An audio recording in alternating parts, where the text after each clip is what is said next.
زبور 125 جو 5 آیات پر مشتمل ہے۔ مالوت یعنی ہیکل کی زیارت کا گیت۔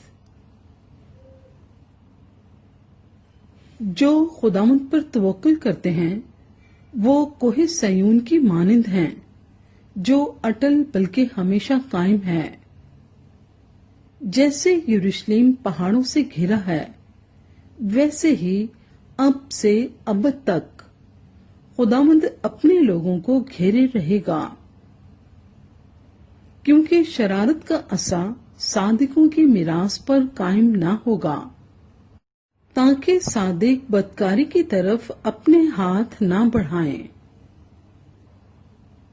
اے خداوند، بھلوں کے ساتھ بھلائی کر اور ان کے ساتھ بھی جو راست دل ہیں، لیکن جو اپنی ٹیڑھی راہوں کی طرف مڑتے ہیں ان کو خداوند بد کرداروں کے ساتھ نکال لے جائے گا۔ اسرائیل کی سلامتی ہو۔